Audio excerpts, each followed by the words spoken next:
C'est Shiro. Récemment sur la chaîne, je vous ai parlé de mes supports préférés dans les mangas et les animés. Et la vidéo vous a pas mal plu, d'ailleurs merci beaucoup à vous, vous êtes les boss. Du coup, suite à cette vidéo, quelques-uns d'entre vous m'ont demandé dans les commentaires de faire la même chose avec des sensei, des filles, etc. Et j'avoue que c'est pas mal du tout. Cependant, il y en a un qui m'a traversé l'esprit que je trouve super cool. Vous savez, dans les animés, les personnages ont beaucoup de styles, surtout au niveau des cheveux. Il y a du jaune, du bleu, du rouge, du violet, bref, toutes les couleurs que vous pouvez imaginer, elles y sont. Et justement, il y a une couleur de cheveux que je trouve grave stylée dans les animés, c'est les cheveux de couleur blanc, voire gris. Alors je ne parle pas forcément des personnes âgées qui ont aussi cette couleur de cheveux, même si on est d'accord que les papis dans les animés ont souvent un flow de fou, mais je parle plus des persos jeunes ou jeunes adultes qui ont cette teinte blanche. Ils sont puissants, voire hyper cheatés, et ils dégagent souvent une aura incroyable que je surkiffe. D'ailleurs, tant que j'y pense, si vous kiffez ce genre de concept, et dites-le moi en commentaire avec quel thème vous voulez que je fasse la prochaine fois. Si c'est une autre couleur de cheveux de perso, des sensei, des filles ou carrément des chauves, genre le FC Calvas des animés, ça serait incroyable. Bref, en tout cas, je compte sur vous et maintenant place à la vidéo. Et on commence tout d'abord avec le plus jeune de cette liste, le fils des Zoldyck, Killua. Vous le connaissez forcément, alors je ne vais pas retracer toute son histoire, mais je vais vous dire pourquoi je le kiffe. Déjà, premièrement, son attitude. Killua a beau être jeune, il casse des bouches au calme. Rappelez-vous de son combat contre Jones lors de l'examen Hunter. Il a arraché son cœur en 2-2. D'ailleurs, petite anecdote, pendant 2 secondes, j'ai cru qu'il lui avait arraché ses couilles. Bref, passons à autre chose, j'ai aussi adoré son coup de pression monstrueux qu'il a foutu à Sadaso dans la tour céleste. Et bien évidemment, son combat contre Youpi qui était incroyable avec vitesse divine et tout, incredible. En plus, le moment où il hausse la tête en mode je vais défoncer, c'est limite ma drogue.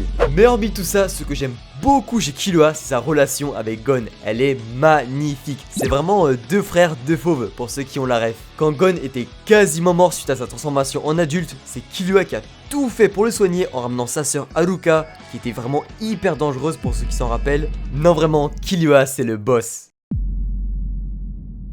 Et on enchaîne avec le deuxième personnage aux cheveux blancs, Kotaro Bokuto de Haikyuu. Alors celui-là, je sais pas si vous allez être beaucoup à le connaître, mais en tout cas si vous en faites partie, vous êtes les boss. Capitaine du lycée Fukurodani, Bokuto est un perso que j'adore parce qu'il a beau être super chaud au volet, l'un des meilleurs de sa génération même, il reste tout de même très joyeux et expressif.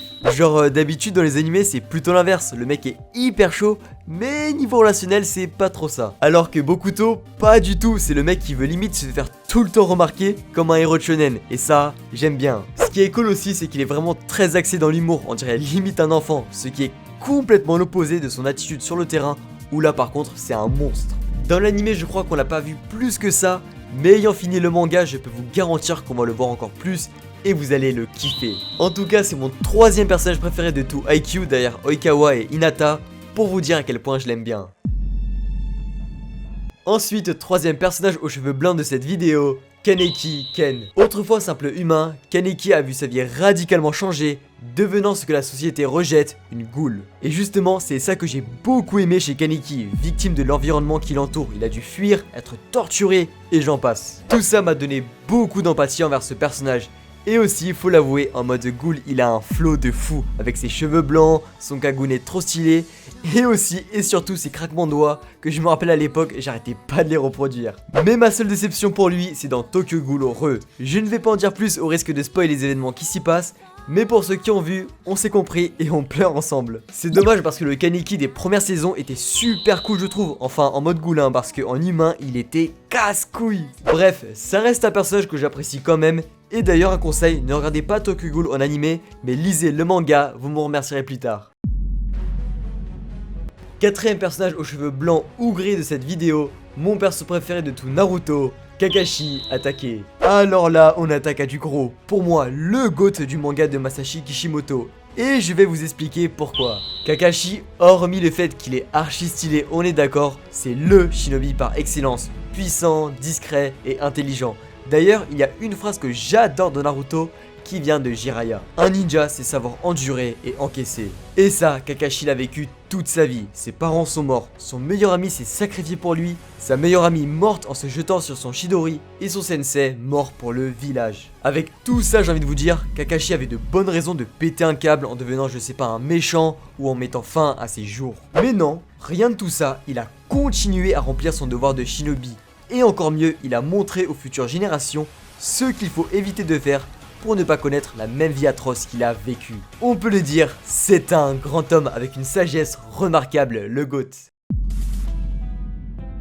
Cinquième personnage de cette vidéo, le nouveau sensei qui fait énormément parler de lui dernièrement, j'ai nommé Gojo Satoru. Alors là j'ai envie de vous dire, honnêtement ça se joue avec Kakashi, mais je pense que c'est le mec qui a le plus de flow avec les cheveux blanc gris, tout animé manga confondu. Non mais sérieux, t'as juste à mater ses yeux pour être hypé, tellement je vous jure que sur les réseaux, des mecs ont remis en question leur orientation sexuelle, no fake. Niveau puissance, bah l'infini, c'est tout ce que j'ai à vous dire, genre il n'y a quasiment aucune limitation à sa puissance, c'est un peu Saitama avec des cheveux quoi. Dites-vous que dans l'anime, il est dit que la seule et unique façon de le battre, c'est de le sceller, donc théoriquement tu ne gagnes pas le combat, ce qui veut dire que personne ne peut le tuer. Mais ce qui me fait kiffer vraiment le perso, c'est son attitude un peu je m'en foutiste, il sait que c'est le boss et prend chaque combat à la rigolade, c'est insolent limite. J'aime beaucoup aussi le fait qu'ils soient inspirés de Kakashi parce qu'ils cachent tous les deux une partie de leur visage et sont tous les deux des sensei. Le seul petit truc que je reproche à Gojo, c'est son background qui est pas aussi bien développé que Kakashi par exemple. Mais ça je pense que ça va s'améliorer au fil du temps parce que ça fait que 2 ans et demi que Jujutsu Kaisen existe, alors notre Gojo international a de beaux jours devant lui. Sixième personnage aux cheveux blancs de cette vidéo, et quoi de mieux que de finir par un ancien, le seigneur des ténèbres Silver Rayleigh. Et oui, il faut respecter les anciens, nous aussi on aura sûrement les cheveux blancs un jour, et le second des rois des pirates en fait partie. Même en étant vieux, Rayleigh a un flow de fou avec sa cicatrice, ses longs cheveux blancs, et surtout ses tongs. Oui, parce qu'il casse des bouches en tongs, le boss quoi. On se rappellera à vie du moment où il a stoppé l'amiral Kizaru pour sauver nos Mugiwara. Une scène insane. Il avait 76 ans. Moi, à 76 ans, je vais être sur mon canapé pépère à mater des animés encore, jusqu'à ce que je canne. Alors, toute cette puissance, la légende qui l'entoure du fait qu'il a vu le One Piece, qu'il est au courant du siècle oublié et de l'histoire d'Eddie, ça force grave le respect. Et en plus, sans lui, Luffy n'aurait sûrement jamais atteint le niveau qu'il a aujourd'hui. Alors rien que pour ça, on ne peut que s'agenouiller et prier pour qu'il ne meure jamais.